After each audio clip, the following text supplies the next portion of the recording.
datang di podcast kami Demokrasi Kita, di mana kita bersama-sama akan menjelajahi nilai-nilai yang membentuk bangsa ini. Saya Keino, saya Nashita, dan saya Grace akan menemani teman-teman semua dalam perjalanan yang menarik ini.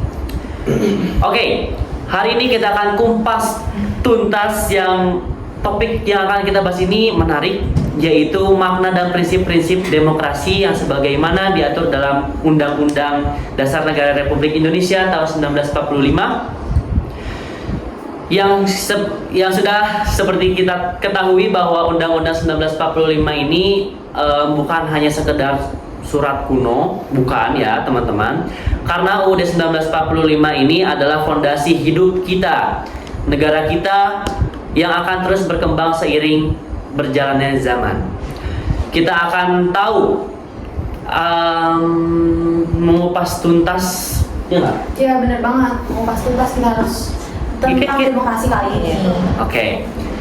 Karena kita pengen tahu nih, demokrasi dalam Undang-Undang 1945 ini adakah prinsip kedaulatan rakyatnya, pembagian kekuasaannya bagaimana, hingga hak-hak asasi manusia yang dijamin di dalamnya itu gimana sih ceritanya? Nah, kira-kira apa nih alasan kita buat milih topik ini?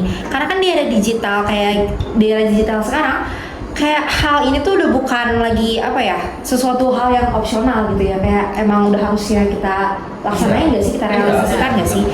Nah, terus selain itu juga dengan pemahaman yang kuat, kita bisa lebih bijaksana nih dan berpartisipasi untuk menjaga keutuhan bangsa kita. Dan selain itu juga untuk mendorong perubahan positif. Nah, tujuan podcast ini itu sederhana tapi kuat banget loh, dan juga mendidik, karena kita akan memicu diskusi agar kita semua tuh lebih cinta dengan demokrasi yang kita miliki. Nah, langsung aja nggak sih kita perkenalin ke tamunya? Siapa tamu kita hari ini? Kepo nggak sih guys? Kepo nggak? Oke. Jadi untuk membuat diskusi ini lebih menarik, hari ini kami udah mengundang 3 narasumber yang berasal dari Sekolah SMA 3 Bandung, yang lebih spesifiknya itu dari kelas 11-5. Berikut kami undang Ilham, Kidiva, dan Regina. So, nih teman-teman, kita langsung mulai ke pembahasannya ya. Nah, sebelum kita melangkah lebih jauh untuk ke dalam lagi mengenai demokrasi, kita itu harus tahu dasarnya dulu nggak sih? Karena kita itu kalau misalnya nggak tahu dasarnya, apa yang kita bahas dulu nih nanti ke depannya. Nah, jadi aku di sini mau tanya, sebenarnya apa sih itu Undang-Undang Dasar Negara Republik Indonesia tahun 1945? Nah, kalau kita lihat dari UUD di tahun 1945, demokrasi itu dilandaskan pada kedaulatan rakyat. Itu kita bisa lihat dalam pasal 1 ayat 2 yang berbunyi kedaulatan rakyat berada di tangan rakyat dan dilaksanakan menurut Undang-Undang Dasar. Artinya, rakyatlah pemegang kekuasaan tertinggi dalam penyelenggaraan negara. Yang menarik juga, demokrasi kita bukan sekedar demokrasi politik, melainkan juga demokrasi berkeadilan sosial. Jadi, dia berakar pada nilai-nilai Pancasila, terutama pada sila keempat. Menarik sih. Berarti lumayan unik ya si demokrasi yang kita miliki ini, karena bukan cuma niruin dari negara lain doang loh, tapi kita juga punya karakter Indonesia yang menekankan musyawarah dan gotong royong. Betul banget. Demokrasi kita bukan demokrasi liberal seperti di barat, tapi demokrasi Pancasila yang mengutamakan antara keseimbangan hak dan kewajiban negara, serta keputusan yang didasari atas kebersamaan, bukan individualisme. Ini aku dengarnya menarik nih, karena kalian kan sebagai teman-teman SMA gitu ya. Aku pengen tahu dong, Ilham, gimana nih? Gimana pandangan kamu tentang bentuk penerapan demokrasi itu dalam kehidupan ketatanegaraan kita? Nah, kalau kita bicara tentang sistem demokrasi di Indonesia diwujudkan lewat adanya pemisahan dan pembagian kekuasaan dari mulai eksekutif, legislatif, dan juga yudikatif yang saling mengawasi. Selain itu, rakyat bisa langsung berpartisipasi dalam pemilu untuk memilih presiden, wakil rakyat, maupun kepala daerah. Nah, semua mekanisme itu adalah cara agar rakyat tetap jadi pusat dari pengambilan keputusan di negara ini. Nah, jadi kalau kita bicara tentang sistem itu sih sistemnya karena kalau di Indonesia kan udah diatur dalam 3 hukum tadi kan, ada yudikatif, legislatif sama eksekutif. Nah itu tuh yang bikin jadi rakyat itu menjadi pusat pengambilan keputusan di negara kita saat ini sih. Oh, Oke. jadi sebenarnya itu tuh bukan cuma soal memilih ya, Tuh. tapi itu tuh rakyat juga ikut dalam demokrasi itu sendiri, bener ya? Tuh. Iya. Nah, ya benar banget apa yang dikatain tadi sama Nasida itu. Demokrasi bukan hanya dari rakyat untuk rakyat, tapi juga oleh rakyat. Rakyat ikut menentukan arah kebijakan negara lewat perwakilan yang mereka pilih. Oke, jadi intinya rakyat tuh sebagai, kita tuh berposisinya sebagai apa ya? Kalau misalnya mau ubah UUD itu gimana kondisi rakyatnya kan? Ya. Oke.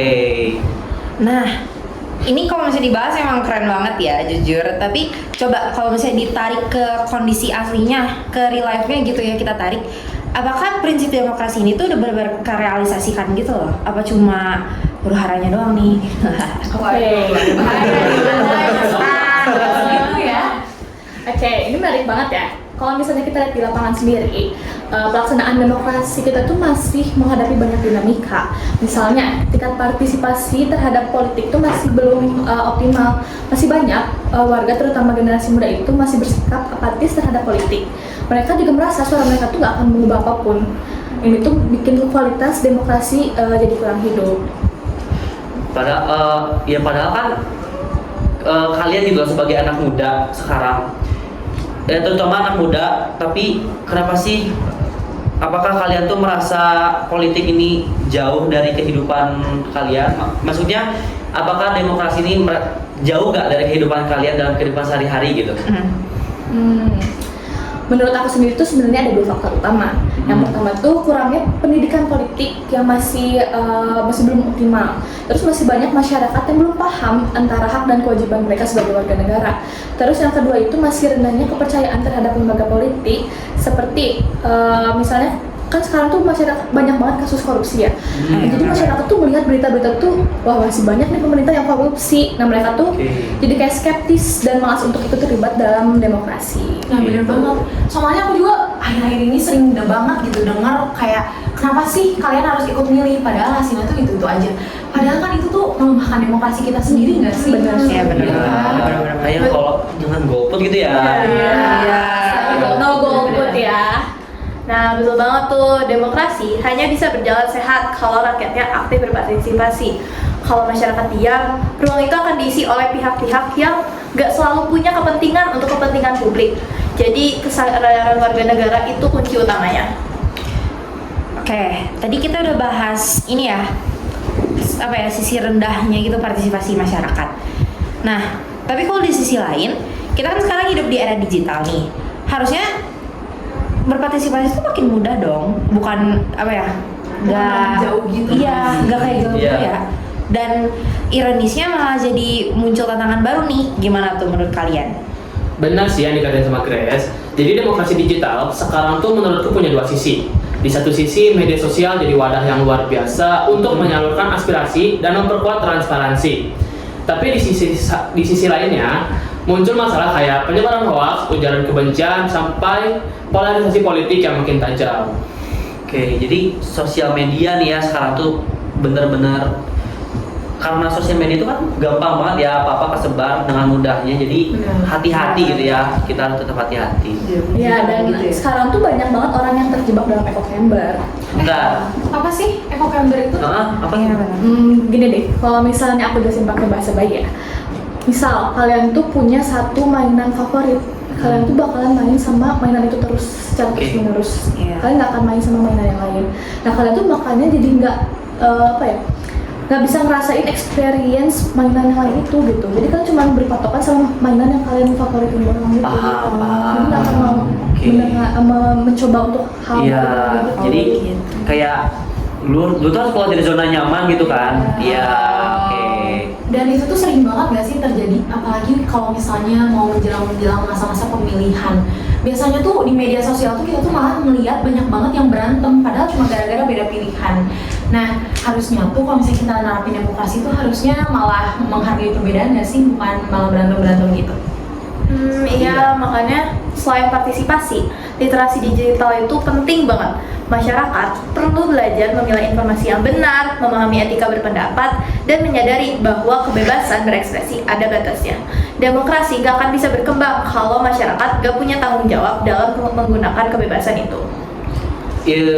Itu aku setuju banget karena ya bisa dibilang literasi itu penting ya dalam segala aspek, sangat penting karena demokrasi tanpa literasi itu bisa jatuhnya bahaya nggak sih? Iya. Bahaya banget kan? Bahaya. Karena itu malah jadi bisa berujung ke ya konflik lah intinya antar masyarakat, pemerintah gitu. Jadi literasi itu kunci kan, ya kan? Iya, kalian. benar. Iya. Nah, aku mau tanya nih ke kalian sebagai pelajar gitu ya, dari kacamata kalian sendiri gitu. Menurut kalian ada nggak sih hal yang bisa kita lakuin gitu sebagai demokrasi juga, tapi dalam kehidupan sehari-hari? Oke, menurut aku sih praktik demokrasi itu bisa dimulai dari hal-hal kecil ya. Misalnya nih, dalam organisasi sekolah, kayak misalnya pemilihan ketua OSIS, musyawarah kelas, ataupun diskusi kelompok. Nah, di situ tuh kita bisa belajar menghargai pendapat orang lain dan mengambil keputusan bersama, serta tanggung jawab terhadap hasil keputusan itu. Hal sesimpel itu loh ya. Sesimpel kita pilih ketua kelas gitu. Sebenarnya di lingkungan sekolah kita juga banyak ya penerapan demokrasi itu. Ya. Karena demokrasi itu bukan cuman urusan politik besar. Jadi demokrasi itu budaya. Misalnya nih, kita belajar mendengarkan tanpa memotong pembicaraan, menyampaikan pendapat tanpa memaksakan, dan menghormati keputusan bersama. Kalau nilai-nilai itu tertanam sejak muda, nanti di level nasional tuh budaya demokrasi bisa jadi lebih kuat gitu. Iya, bener ya. Bisa simpel juga. Iya, Bisa, kerja ya. kelompok gitu loh. Demokrasi. Dan jangan lupa nih, demokrasi itu juga soal berpikir kritis. Artinya kita harus bisa mempertanyakan kebijakan atau isu politik dengan cara yang sopan dan logis. Bukan asal ikut-ikutan, karena kalau rakyatnya pasif, demokrasi bisa kehilangan arah loh. Iya. Siapa yang mau ngelakuin kalau orangnya nggak ada nggak Betul. sih? Ya, benar Iya. banget. Ya berarti demokrasi itu bukan cuma hak dong ya, tapi ya tanggung jawab juga buat Benar. kita semua kan. Kayak kebebasan ekspresi itu kayak nggak bisa dilepasin gitu nggak sih dari kita semua? Iya. Kayak masih termasuk tanggung jawab sosial gitu. Coba, kamu ada pertanyaan nggak buat mereka dari? Oh iya, aku baru ingat. Aku pengen nanya gini nih. Aku pengen nanya dari pandangan kalian bertiga nih ya, dari kalian bertiga, apa tantangan terbesar demokrasi Indonesia untuk kedepannya nih, untuk pandangan masa depan gitu? Ada nggak tantangannya kira-kira? Kalau menurut aku ya, tantangannya tuh ada dalam menjaga antara keseimbangan kebebasan juga beretika. Karena nih di tengahnya derasnya arus digital, banyak orang yang lupa bahwa kebebasan itu gak berarti bebas tanpa batas gitu. Betul. Benar sih. Nah, kalau dari aku sendiri itu tantangannya adalah membangun kepercayaan antara masyarakat dan juga pemerintah. Tanpa kepercayaan itu, partisipasi masyarakat itu bakalan rendah. Nah, aku juga mau nambahin. Tantangan terbesar adalah regenerasi, di mana generasi anak muda harus siap menjadi pelanjut demokrasi yang lebih matang. Tapi untuk itu, kita perlu dibekali literasi politik dan kesadaran kritis sejak saat ini. Nah, ini deh, biar dari tadi nih panas-panas banget gitu ya. Nah, jadi coba kalau misalnya kita tuh bahas tutup dengan solusi aja gitu ya. Nah, menurut kalian apa yang bisa kita lakuin nih untuk menjalankan pelaksanaan demokrasi yang lebih baik lagi di Indonesia? Benar. Nah, pertama, pendidikan demokrasi itu harus diperkuat. Bukan hanya lewat pelajaran yang ada di sekolah gitu, pelajaran PKN, tapi juga bisa lewat praktik langsung di sekolah maupun di dalam masyarakat. Misalnya lewat organisasi atau misal kayak simulasi sidang, debat. Menurut aku sih itu cara efektif untuk menanamkan nilai-nilai demokratis sejak dini.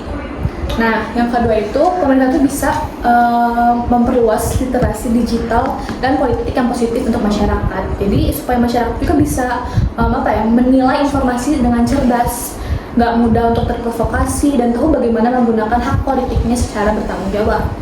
Dan yang ketiga, penting banget menciptakan ruang dialog yang terbuka, baik di dunia nyata maupun di dunia maya. Karena demokrasi itu nggak akan tumbuh kalau ruang diskusinya dipenuhi ketakutan. Rakyat harus bisa terasa nyaman dan bebas lah untuk bersuara dan didengarkan gitu. bagus banget ya semuanya. Itu statement bagus loh, keren loh. Karena kalian benar-benar masalahnya itu kita hadapi lagi dihadapi Iya, sekarang. masa sekarang gitu. Iya. jadi kuncinya tuh ya pendidikan gitu ya, terus ada literasi, dan yang paling penting itu ruang dialog terbuka. Ya intinya kan semua balik lagi lah kita diri kita sendiri kan, ke kesadaran kita sebagai warga negara Indonesia, sebagai penduduk yang beretika moral yang baik gitu loh. Karena demokrasi itu nggak akan bisa jalan sendiri tanpa rakyat tanpa SDM yang bagus gitu. Jadi kita perlu mengembangkan SDM juga. Benar banget, Mo. Setuju sih. Soalnya, jadi kita tuh juga bisa simpulkan gitu ya dari yang tadi udah kita omongin. Kalau misalnya demokrasi ini bukan cuma yang ada di atas kertas doang gitu kayak demokrasi, tapi ternyata tuh itu tuh bisa juga dari cara kita untuk menjaga lingkungan dari yang kecil, individu, dan sampai lingkungan besar kayak gini gitu ya.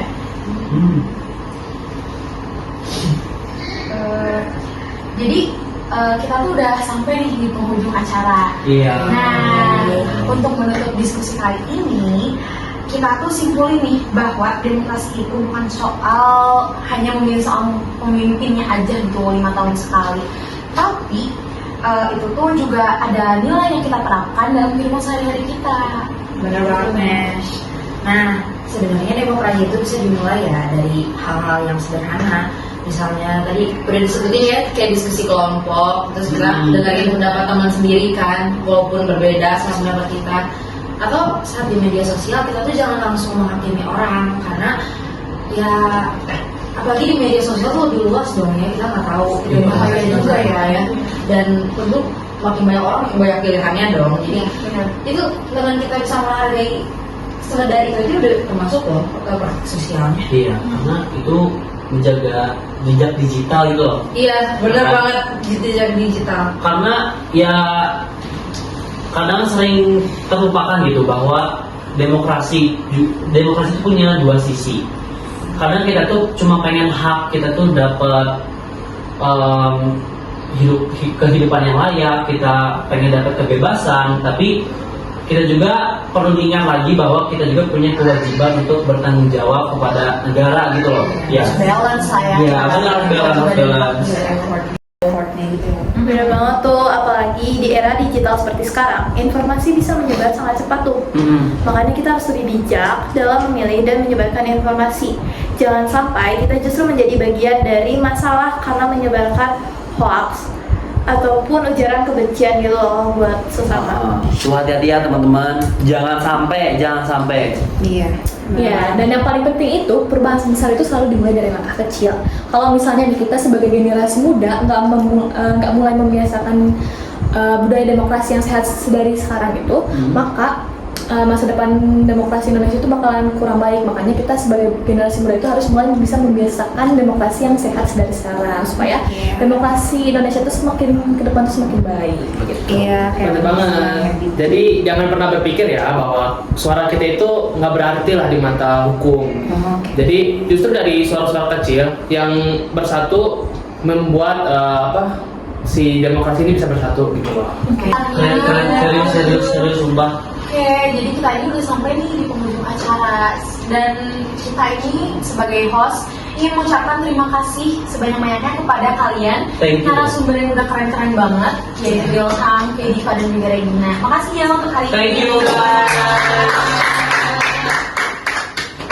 Nah, tentunya kita juga berterima kasih ya buat kalian semua teman-teman yang udah mau dengerin podcast ini dari awal sampai akhir.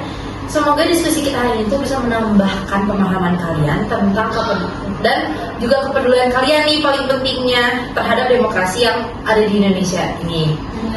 Bagi teman-teman semua yang punya ide, yang punya cerita, pendapat atau pertanyaan seputar demokrasi, silahkan bagikan kepada kami. Kita berdiskusi bersama, kita ngobrol bareng lagi. Karena ini bukan hanya diskusi biasa, tapi diskusi kita semua sebagai warga negara Indonesia. Nah, sampai jumpa ya teman-teman. Sampai jumpa semua.